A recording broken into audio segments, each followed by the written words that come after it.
Dulu orang tuh banyak banget yang apa ya, yang meremehkan kalimat ini. Sekarang begitu corona langsung orang tuh corona itu sisi positifnya menyadarkan orang bahwa ada kuasa yang lebih besar dari dia. Oke. Jadi kita akan mengecek keuangan kita sejujurnya. Ini ini Anda nggak perlu malu-malu ya. Kalau Anda mau gini, waktu pertama kali saya belajar keuangan, hal yang pertama kali saya lakukan adalah jujur sejujur-jujurnya. Karena kalau enggak, sama kayak tadi, Anda ditanya sama teman Anda, kamu sekarang di mana? Padahal Anda ada di Dago, Jalan Dago. Tapi Anda ngakunya, saya ada di Jalan Setiabudi nih. Teman Anda kan ngasih arah yang salah nggak? Yes. Makanya jujur kita ada di mana, itu penting banget. Emang susah mas jujur? Banyak loh yang kayak gitu, kayak denial tuh kayak, enggak kok saya aman kok. Abis itu uangnya digede-gedein, pengeluaran dikecil-kecilin. Jangan. Jujur aja ya. Intinya itu ya, jujur aja ya. Apa yang terjadi dalam hidup Anda itu yang dituangin di sini. Oke, yang pertama, kita akan ngecek yang A. Pengeluaran yang harus dikeluarkan per bulan. Pengeluaran yang harus dikeluarkan per bulan. Keluarin catatan Anda. Kertas, buku atau pulpen, boleh. Atau kalau Anda denger ini di laptop, habis itu nulisnya di laptop, oke lah.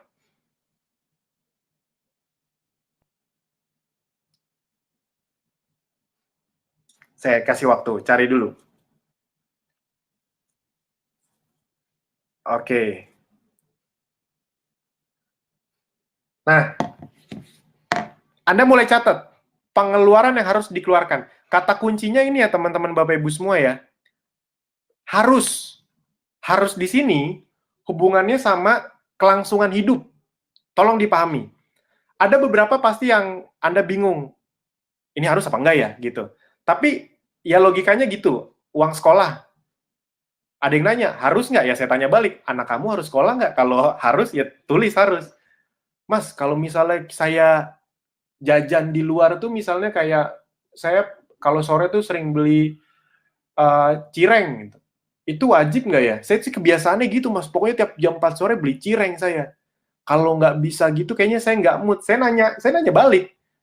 Pertanyaannya, kamu masih tetap bisa hidup normal nggak makan cireng? Bisa sih, ya udah berarti itu nggak harus. Ngerti ya maksudnya? Jadi harus atau enggaknya itu Anda jujur ke diri Anda sendiri. Kenapa? Karena nanti di akhir bisa Anda pindah-pindahin tuh. Misalnya nanti Anda udah financial ronsen, abis itu kita udah ngasih tahu tujuan, Anda termotivasi, saya pengen bisa mencapai tujuan. Misalnya nih ada beberapa kasus yang tadinya nganggap misalnya ya, kan teman-teman saya juga banyak yang ngerokok. Buat mereka ngerokok tuh harus gitu. Tapi begitu mereka punya tujuan, mereka tuh bisa mengubah yang tadinya rokok tuh harus jadi nggak harus. Jadi nanti tergantung tujuan Anda juga. Oke, yang pertama, ini contoh-contohnya. Anda tulis makan, gas yang sesuai dengan Anda ya.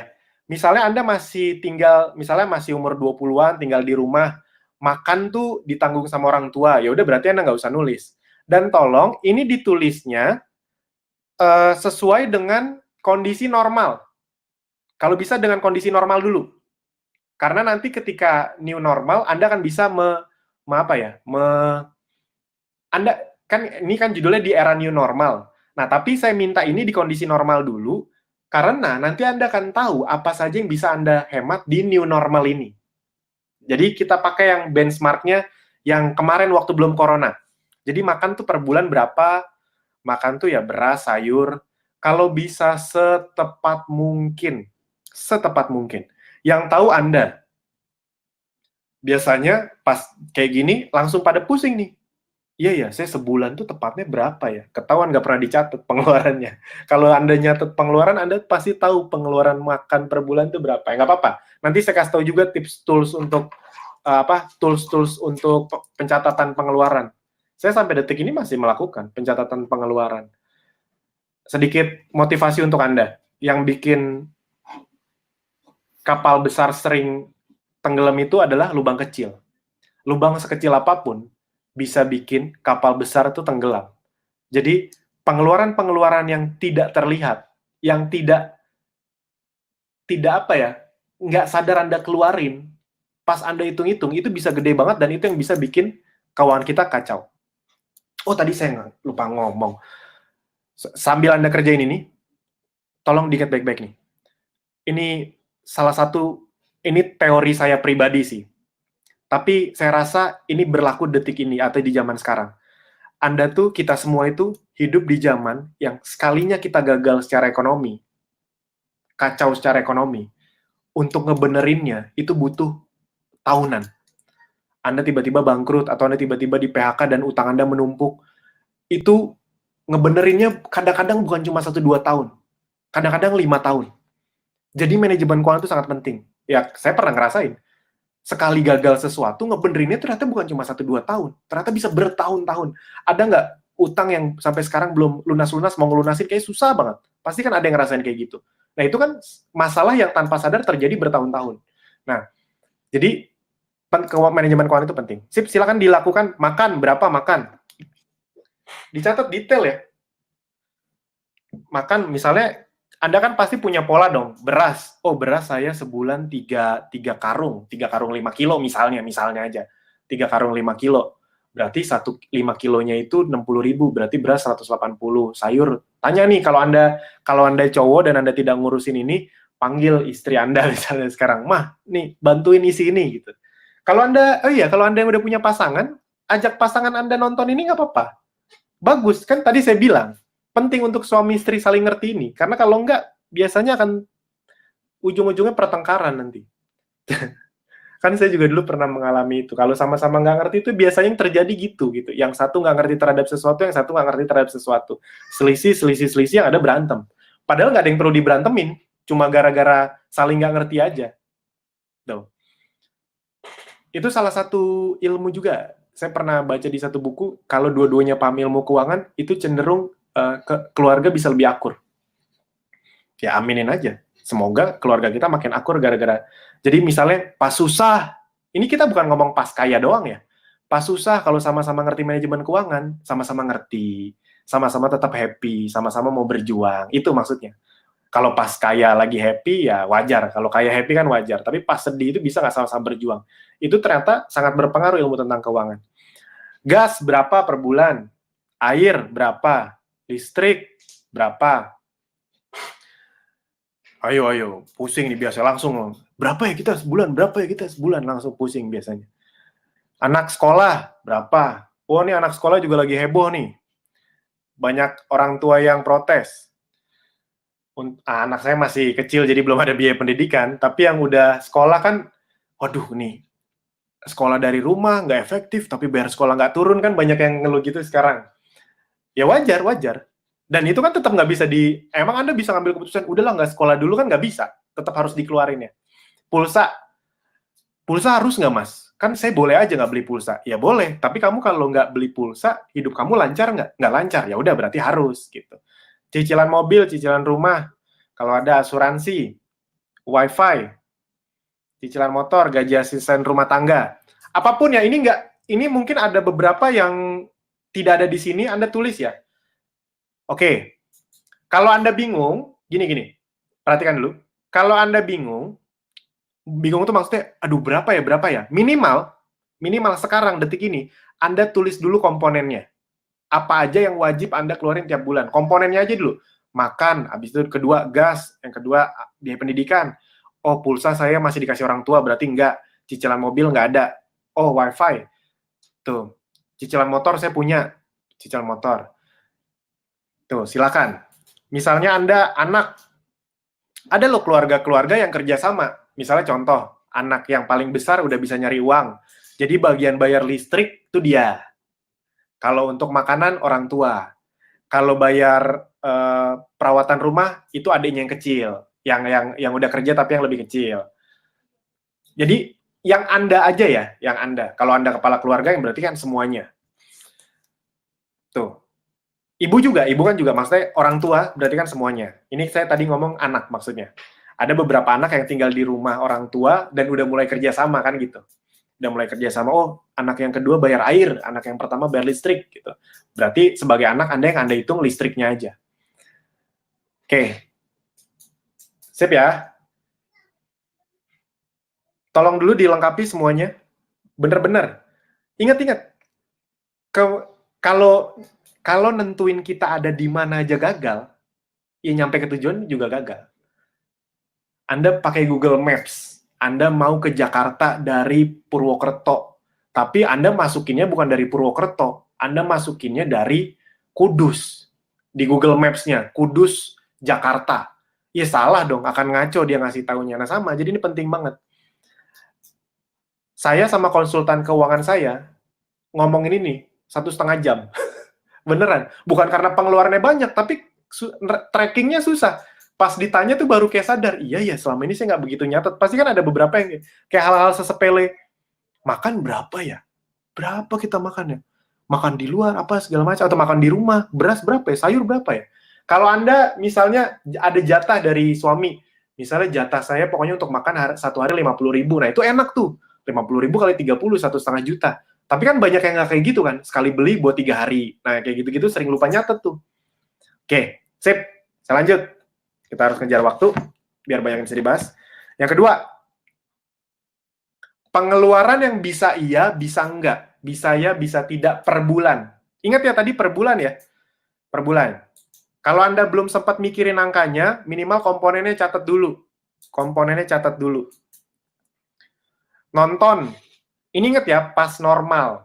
Nanti jadi Anda akan kaget ketika nanti Anda menghadapi kondisi yang baru, itu bisa lebih hemat ternyata.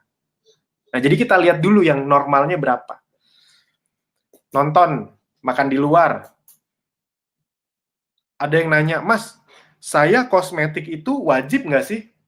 Pasti ada wanita yang jawab gitu.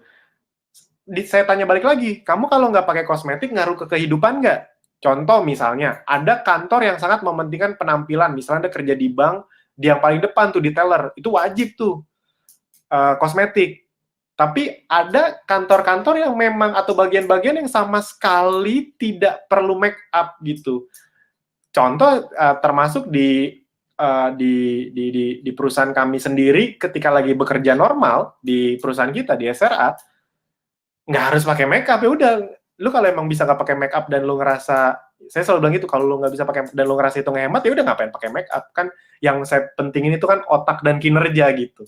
Ya kalau misalnya normal-normal aja kan juga kan nggak apa-apa, kan juga nggak yang gimana-gimana banget nggak pakai kosmetik. Tapi ada beberapa tempat yang harus pakai kosmetik. Jadi Anda sendiri yang mau mengelompokkan. Silakan didetailkan. Oh saya keluarin aja, punya saya di sini lagi. Jadi nggak apa-apa deh, saya coba akan kasih tambahan lagi ide-ide pengeluaran. Ide-ide pengeluaran.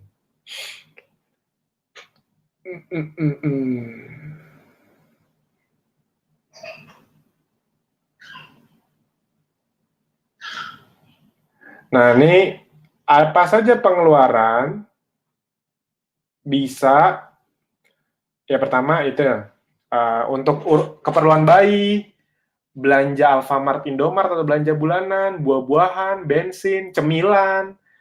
Kalau jadi Anda ingat ya, jangan, cemilan saya nggak harus kok. Tapi biasanya Anda keluarin nggak? Jadi pengeluaran yang tidak harus, memang nggak harus, tapi memang Anda keluarkan. Jadi Anda ingat-ingat aja, iya, saya nggak harus beli kopi sih, tapi kemarin tuh emang saya punya kebiasaan, beli kopi tuh minimal sekali sehari. Terserah mau kopi saset, mau kopi kayak kopi tuku, kopi kenangan gitu-gitu, misalnya 25.000 sehari. Sehari, nggak harus sih, tapi tiap hari saya beli. Ya udah, hitung. 25.000 kali 30, 750.000. Jadi tolong dipahami ya, walaupun tidak harus, tapi kalau memang Anda keluarkan, ya dicatat dulu. Ini jangan pakai itu dulu, jangan pakai, mulai ke depannya saya nggak akan ngeluarin kok mas. Nggak, ini kita pakai yang kemarin. Jadi kita pakai yang kemarin, kenyataannya dikeluarin apa enggak. Jalan-jalan, saya nggak akan jalan-jalan lagi kok ke depannya. Jangan itu dulu. Kemarin tuh ada nggak jalan-jalan? Sebulan tuh berapa kali? Tanpa sadar ada, nongkrong di kafe, nggak sadar sebulan 1 juta keluar, beli GoFood tiap hari 50.000, sebulan 1,5 juta, nonton YouTube nggak berhenti 2 hari sekali beli kuota, padahal nonton YouTube-nya juga tidak menambah ilmu gitu misalnya, itu kan pengeluaran juga. Oke. Beli baju, potong rambut, apalagi ya, olahraga, keperluan olahraga. ada yang nge-gym, itu juga keluar uang. Pokoknya apapun yang bener-bener keluar uang, gitu. Tagihan telepon, transportasi, Grab, Gojek, taksi, bayar tol. Mikirnya sedetail itu, yes, bayar tol. Tol itu nggak, khususnya kalau di Jakarta ya, nggak murah loh. Tol itu di Jakarta, saya untungnya ke tempat kerja saya itu di kantor kita tuh, cuma satu tol. Tapi sekali tol tuh 15.000, bolak-balik 30.000. Anggap aja 25 hari. Kalau lagi normal ya, sekarang kan emang lagi nggak ke kantor, tapi lagi normal 750.000. Itu nggak kecil. Itu nggak kecil, 750.000. Cuma untuk tol, ibarat kata gitu. Belum lagi kalau Anda kerjanya tuh antar tol. Ada yang masuk tol ini, habis itu tol ini. Berarti bisa 25.000. Ada beberapa yang tinggal misalnya di BSD gitu, kerjanya di Jakarta. Itu bisa 25.000, bolak-balik 50.000 gitu. Jadi hal-hal kayak gitu orang sering cuek-cuek aja. Bisa jadi itu yang dalam tanda kutip bikin keuangan kita berantakan. Pengeluaran yang gede kalau dihitung-hitung, tapi kita nggak sadar gitu. Oke, sudah? Oke, kita lanjut. Kalau misalnya mas saya bener-bener nggak ada pengeluaran, bener-bener ditanggung sama orang tua, ya udah, Anda beruntung, udah gitu aja Anda beruntung. Itu anggap aja rezeki Anda masih di posisi itu. Nah, oke. Yang berikutnya kita cek passive income Anda. Kalau belum ada, tulis strip gitu. Passive income tuh bisa berupa apa aja. Ini diikutin ya. Tadi kan A tuh harus, B itu tidak harus. Nah, ini yang C. Nah, ini misalnya, Anda punya kos-kosan. Pasti ada aja yang punya nih. Mas, ada. Saya punya, habis itu saya punya passive income bagi hasil bisnis. Misalnya memang Anda udah punya bisnis. Ini dividen ini kita ngomong yang saham lah. Misalnya, Mas saya beli saham, misalnya aja ya, BCA misalnya. Saya belinya lumayan banyak, lotnya tiap tahun itu, atau tiap tahun itu saya dapat dividen misalnya di rata-rata 3 tahun terakhir misalnya ya, 24 juta misalnya. Berarti per bulan passive income saya 2 juta mas, ya kan 24 juta bagi 12. Kan dividen kan ya beda-beda sih, tapi at least setahun sekali. Kalau lagi bagi sih, ada juga yang nggak bagi dividen. Tapi ya gitu, deposito. Pasti ada yang punya deposito. Oh, saya ada deposito misalnya 2 miliar mas, 2 miliar kali 5% per tahun, berarti berapa tuh? 100 juta. Dikurangin pajak deposito 20%, berarti 80 juta. 80 juta dibagi 12, berarti sekitar 6, sekian. Kayak gitu-gitu. Ya kan, benar. 2M kali 5%, 100 juta, bagi kurangin pajak, kali itu. Anda punya deposito 10 miliar, ya kira-kira ngitungnya gitu, kali 5%, 10 miliar berarti berapa? 500 juta, kali kurangin pajaknya 20%, berarti 400 juta, bagi 12, berarti 30 juta something. Ada. Anda jangan berpikir, emang ada ya orang yang punya deposito 10M ya? Ingat, aminin aja dulu, mana tahu itu nanti Anda berikutnya gitu. Aminin aja dulu, jangan dipusingin gitu. Amin aja dulu. Oh ya, ini tolong dipahami ya. Ini saya ngomong bener-bener general ya, karena ada juga kok investasi yang syariah tuh ada loh. Investasi yang syariah, dan yang saya pelajari, ya mungkin ada yang memperdebatkan, tapi yang saya pelajari itu memang ada orang-orang yang berani bertanggung jawab bahwa itu memang beneran syariah. Jadi kita ngomongin bener-bener general dulu aja ya. Oke, bisnis. Anda punya bisnis yang memang udah Anda nggak urusin. Ingat kata kuncinya ya, nggak diurusin. Passive income itu nggak diurusin masuk. Intinya itu. Atau orang lain yang ngurusin. Mas, saya punya kos-kosan. Tapi ada satu orang yang ngurusin, yang narik-narikin, yang bener-benerin, yang ngedata siapa yang masuk. Kalau masih Anda yang harus benerin kalau ada kerannya copot, kalau Anda yang harus masih nagih-nagih, itu dalam tanda kutip belum bisa dibilang passive income. Karena Anda harus terlibat terus. Passive income itu Andanya nggak terlibat. Oke. Royalty, ya mungkin ini Anda punya karya cipta, lagu, film. Investasi, ya sama, ini juga kurang lebih mirip. Oke, kalau nggak ada, tulis strip. Kalau ada, dihitung berapa? Per bulan. Ingat ya, ini semua yang kita hitung dari tadi per bulan. Kalau misalnya mas, kontrakan saya per tahun, ya udah Anda hitung aja berapa uang bersih kontrakan Anda. Bersihnya 50 juta bagi 12, 4 juta per bulan berarti. Ini per bulan ya. Oke. Berikutnya, D. Ingat ya, yang C itu passive income, yang D active income. Nah, ini kerjaan yang ya sehari-hari kita biasanya. Gaji, trading, pekerjaan sampingan. Anda misalnya, Mas, saya gaji 12 juta, tapi kadang-kadang saya ada maklar rumah gitulah, adalah 2 bulan sekali saya dapat. Ya udah dihitung rata-ratanya. Misalnya setahun Anda bisa maklarin rumah 6 misalnya. Berapa total Anda hitung tuh dari maklarin rumah itu 6 itu? Misalnya aja ya 100 juta. Ya udah dibagi 12. Jadi tetap ngitungnya per bulan. Atau ada yang pokoknya ada sambilan-sambilan, Anda hitung rata-ratanya ya. Kalau bisa rata-rata. Kan Anda yang tahu. Jadi Anda harusnya tahu rata-rata. Oke. Rata-rata. Sudah? Anda hitung ya? Beneran dihitung ya? Nggak usah malu-malu. Kalau Anda sekarang sedang sama pasangan, khususnya pasangan yang sah ya, mungkin kalau sama pacar ya masih malu-malu atau masih nggak mau, masih oke lah. Tapi kalau sama pasangan, udah mumpung memang lagi kondisi kayak gini nih, saatnya terbuka. Mana tahu pasangan Anda juga ternyata punya penghasilan tambahan. Ada loh misalnya banyak contoh kasus ibu-ibu yang emang ternyata dia jualan online emang jago gitu. Tapi selama ini masuk ke rekening sendiri. Ya nggak apa-apa, boleh masuk ke rekening sendiri nggak apa-apa. Tapi maksudnya kita hitung bareng-bareng tetap. Jangan habis ini Anda minta ya, jangan. Ya itu terserah kesepakatan Anda, itu terserah. Maksudnya at least sama-sama tahu gitu, tidak ada yang disembunyikan. Saya mah percaya mending mah yang normal-normal aja gitu. Oke, sudah ya. Nah sekarang berikutnya adalah, oh sorry, sebentar. Kayaknya ada yang kelupaan. Oke. Slide-nya nggak ada. Tapi berikutnya adalah kita akan ngecek kondisi keuangan kita sekarang seperti apa. Cara ngeceknya mudah sekali, tapi saya yakin ada beberapa di antara Anda, dan ini nanti akan hubungannya ke apa yang bisa Anda investasikan juga. Sekarang Anda hitung A plus B, dihitung. Habis itu C plus D dihitung. Kalau misalnya A-nya penghasilan wajib saya 5 juta, itu yang A kan. Yang B, pengeluaran tidak wajib 2 juta. Berarti A plus B sama dengan 7 juta. Nah, habis itu C plus D juga dihitung. C, saya passive income belum punya 0. Habis itu D, gaji saya 7 juta. Berarti C plus D 7 juta. Nah, setelah itu, Anda tulis sendiri. Jadi, ini kolom A plus B, ini kolom C plus D. Mana yang lebih besar atau sama dengan? Jujur aja udah nggak apa-apa.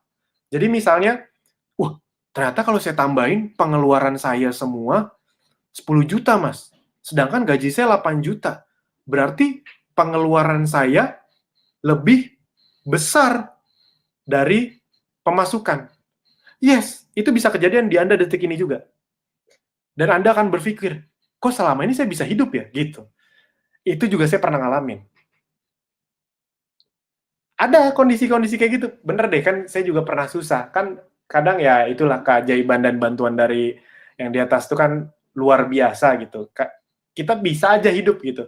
Pengeluaran 6 juta, gaji 4 juta, tapi kok bisa aja hidup? Ya bisa. Nah, sekarang kita bukan ngomong bisa hidup atau enggak. Sekarang kita mau mencek dulu posisi kita di mana yang akan menentukan langkah kita ke depan apa. Oke. Lanjut ya.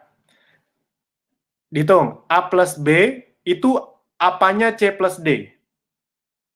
Ini ilmu dari Pak Tung yang mantap sekali. Anda bisa langsung belajar dari beliau, bisa beli course-course-nya, bisa beli pelatihan-pelatihannya mantap. A plus B, C plus D. Berapa? Mas, saya pengeluaran lebih kecil dari pemasukan. Oke, berapa? Sisanya berapa? Ditulis. Jadi pengeluaran saya 5 juta, Mas. Pemasukan saya, passive income saya 0, tapi gaji saya 10 juta. Ya udah berarti pengeluaran lebih kecil dan masih ada sisa 5 juta tiap bulan. Masih plus 5 juta. Kalau Anda lebih besar, Mas, pengeluaran saya lebih besar dari pemasukan. Ya udah. Pengeluaran lebih besar, berapa lebih besarnya? Ternyata lebih besar 3 juta. Gitu. 3 juta. 3 juta. Tulis minus 3 juta tiap bulan. Sudah. Sudah. Nah, harusnya ada beberapa yang senang, ada beberapa yang bingung, ada beberapa yang kaget. Biasanya tuh kayak gitu. Apalagi ini ada 1.500 orang yang nonton live. Pasti ini kalau kita liatin mukanya satu-satu, lucu nih. Ada yang kaget. Ternyata pengeluaran saya lebih kecil dari pemasukan ya. Maksudnya gitu. Jadi di kertas dia, pemasukan dia tuh misalnya 20 juta. Di kertas dia pengeluaran 5 juta. Berarti berapa marginnya? 15 juta. Yang bikin kadang-kadang bingung, wah berarti saya tiap bulan bisa nabung 15 juta, tapi kok tabungan saya nggak ada isinya ya? Ada yang bingung-bingung kayak gitu tuh. Ini kalau di data, saya harusnya bisa nabung, tapi kok di rekening nggak ada tabungannya? Atau sebaliknya, ini di data, pengeluaran saya sama pemasukan imbang, tapi kok saya punya tabungan ya? Itu ada loh yang kayak gitu-gitu. Pengeluaran saya 5 juta, pemasukan 5 juta, tapi kok ada uang 50 juta di rekening saya? Ini uang dari mana nih? Nah, itu Anda harus bisa tracking, mana tahu Anda punya kebiasaan baik yang bisa diteruskan atau dipertajam. Jadi, hal-hal rongsen kayak gini, kita jadi tahu aslinya kita gimana, asli kita sendiri. Ternyata kita punya kebiasaan baik, ternyata kita punya kebiasaan buruk, itu jadi lama-lama ketahuan. Makanya, bank itu, yang benar ya, itu selalu ngecek rekening Anda 3 bulan terakhir. Percaya atau enggak, mutasi rekening itu bisa dari mutasi rekening kita bisa mengetahui kebiasaan orang itu, karakternya gimana. Makanya kan kalau mau nyicil atau kalau mau bank, dulu kan saya pernah nyicil tuh, diminta rekening 3 bulan. Nah, kebetulan saya ngerti ilmunya, karena memang dari mutasi 3 bulan itu kelihatan sifat orangnya gimana. Bahkan kalau sampai level yang lebih detail, ketahuan nih orang nih bangun pagi atau enggak, itu. Nih orang disiplin apa enggak, itu kelihatan dari mutasi rekening. Kan jamnya kelihatan, oh dia orangnya disiplin nih, dia transfer uang sekolah selalu tanggal segini, jamnya jam segini lagi, itu tuh dinilai loh, dinilai. Jadi segitu detailnya, makanya jangan main-main sama itu. Udah sip ya? Oke, kita lanjut.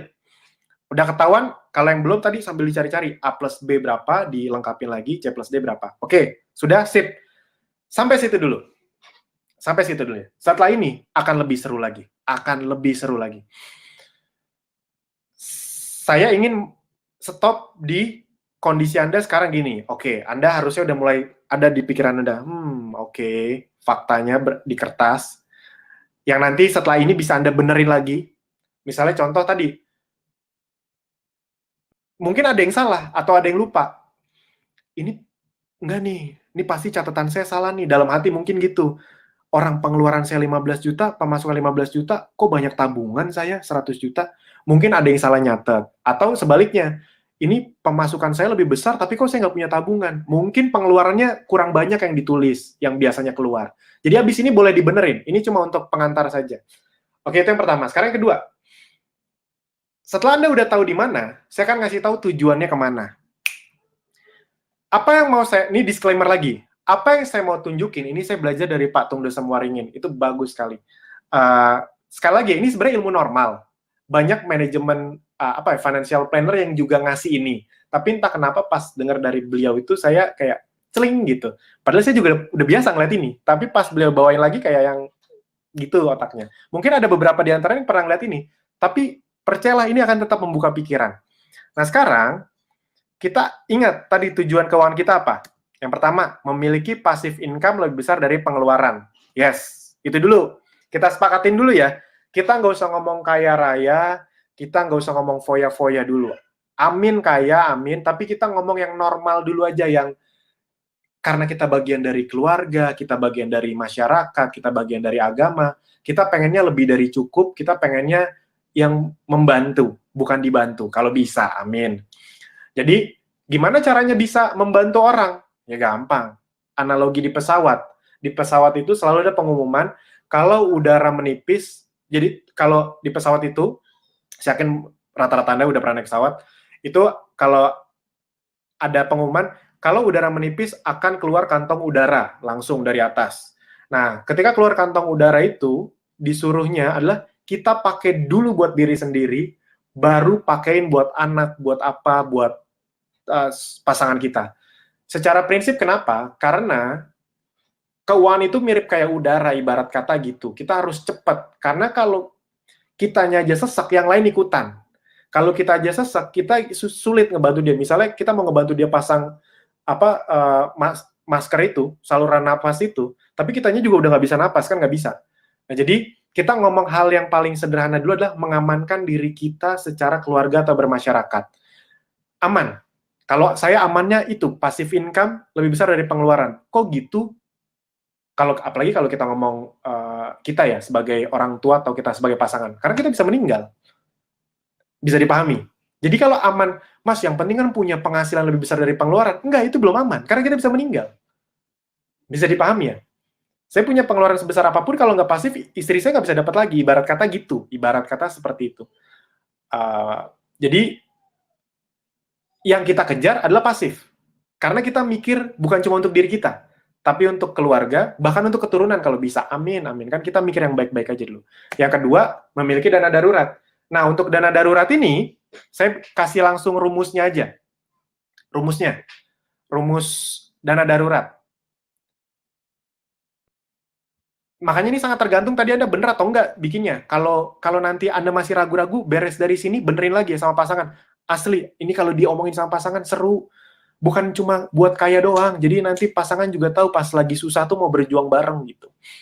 Nah, A kali 12. Jadi kolom A tadi dikali 12. Kolom A tadi dikali 12.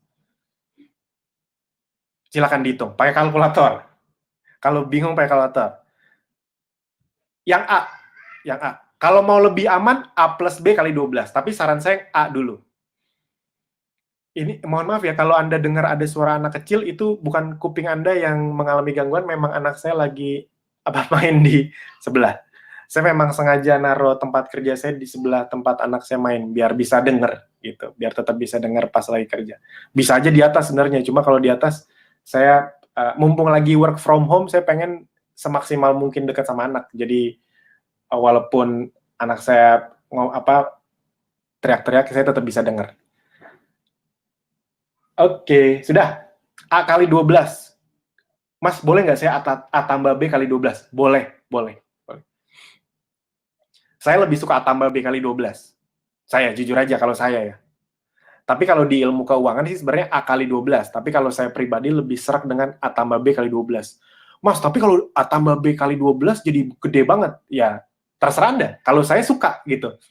Misalnya aja ya, saya keuangan wajibnya 5 juta yang harus. Yang nggak harus 5 juta misalnya.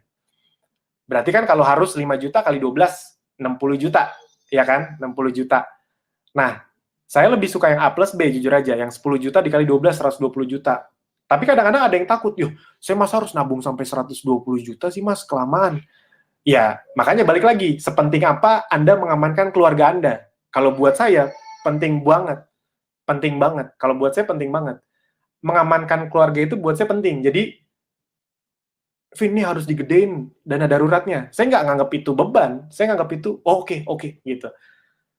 Dana darurat saya itu cukup besar. Bukan karena pengen digede-gedein, tapi karena dihitung-hitung, jadi lebih besar dari seharusnya. Nggak apa-apa, buat saya nggak apa-apa. Toh, kan kita nggak tahu 1 tahun ke depan, misalnya kita ngitung 5 kali 12, 60 juta. Kan pas nanti beneran amit-amit dibutuhin, belum tentu bener 60 juta habis buat setahun. Mana tahu 3 bulan habis 60 juta. Jadi mending digedein. Tapi sekali lagi, kalau ilmu dasarnya A kali 12, kalau Anda mau modif dikit, A plus B kali 12. Sip, udah? Oke, jadi itu yang saya kasih tahu dulu tujuannya ya, yang dana darurat dulu. Jadi Anda udah tahu salah satu tujuan Anda setelah hari ini adalah Anda punya tabungan mati segitu, atau dana darurat segitu. Kalau Anda udah punya, selamat. At least Anda sudah sampai satu titik, selamat. Tidak mudah sampai titik itu, selamat. Kalau belum, nggak apa-apa. Ada 95% orang di dunia yang memang belum punya dana darurat. Jadi nggak apa-apa. Mas, tapi saya udah umur 40-50 tahun. Nggak apa-apa. Nggak, mending sekarang kita udah sadar, dibanding nggak sadar-sadar. Nggak apa-apa. Saya percaya rezeki itu datang pada waktunya. Mana tahu webinar ini, mana tahu itu juga rezeki buat Anda. Jadi akhirnya tersadar. Karena saya pernah punya testimoni kayak gitu. Udah 20 tahun kerja, tapi nggak ngerti ini. Jadi kayak, aduh, sayang banget 20 tahun nggak ngerti ginian ya, gitu. Jadi saya nggak punya dana darurat, gitu. Tabungan sih ada, tapi ternyata nggak sesuai dengan sama dana darurat. Oke, sip, sudah ya. Jadi dana darurat nanti itu adalah hal yang ingin kita kejar juga. Nah, bagaimana cara mengejar itu?